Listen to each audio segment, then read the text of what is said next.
A company sells brass and steel machine parts. One shipment contains 3 brass and 10 steel parts and costs $48. A second shipment contains 7 brass and 4 steel parts and costs $54.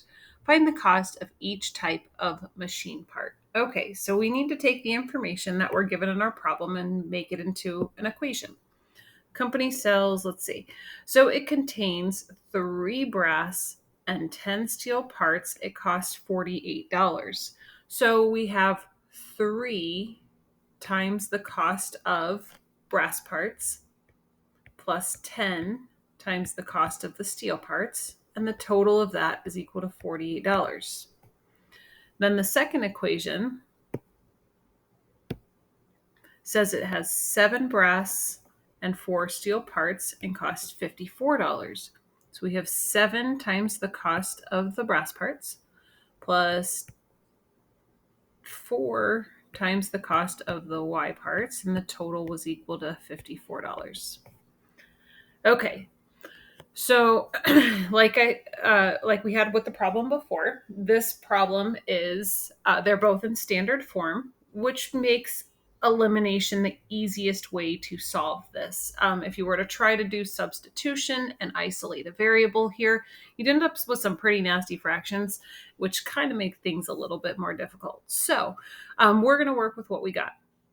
Now we need to either eliminate the x's or we need to eliminate the y's. It doesn't matter which one you decide to eliminate. You just want to pick one and make it so that they're opposite. I'm going to eliminate the y's. So if I look between my 10 and my 4, my lowest common multiple that I would have between those two is 20. And I've written this out, but I'm going to go ahead and write it right up here real quick. My multiples of 10 are 10, 20, 30, and so on. And then my multiples of 4, are 4, 8, 12, 16, 20, so on and so forth. So you can see that the 20 is the lowest one that we have in common. So what I'm going to do is I'm going to multiply both these equations by a factor that will get those y's, the coefficient of y to equal 20. So for this one, that's going to be 2. For this one right here, the bottom one, that's going to be 5. But remember, I need them to be opposites. So I need one of those two to be negative. It doesn't matter which one. I'm going to go ahead and go with the top one. Okay, so now let's go ahead and distribute out the 2's to everything. If I multiply out my top one, that gives me negative 6x minus 20y equals negative 96. And then if I multiply my 5 out, that gives me 35x plus 20y equals 270. Okay, so now we have the opposite coefficients on y. I'm ready to go ahead and add those together.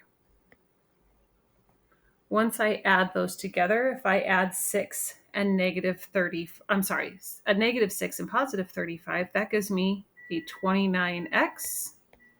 My y's are going to cancel. And then I have negative 96 plus 270 gives me a positive 174. If I divide by 29 on both sides, that gives me x is equal to 6. Okay, so that's the first part. Now you got to go back and solve for y.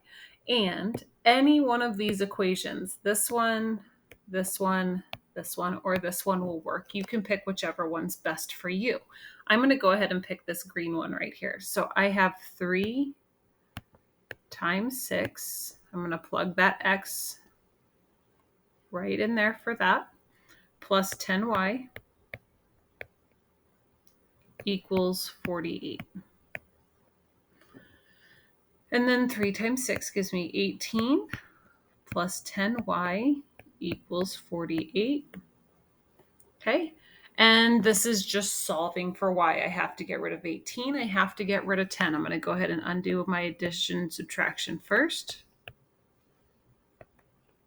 So I get 10y is equal to 30. And then lastly, undo the multiplication division. I get y is equal to 3. So my solution for this problem is 6, 3. Now, what does that mean? We got to go back to the problem. What we were looking for was the cost of each type of machine part. Well, if X was the cost of the brass parts and Y was the cost of the steel, what that means is that brass cost $6 and the steel cost $3. And remember, like always, you can take your X and Y and plug both of them back into any one of these equations to check your answer so you can make sure that you got it correct.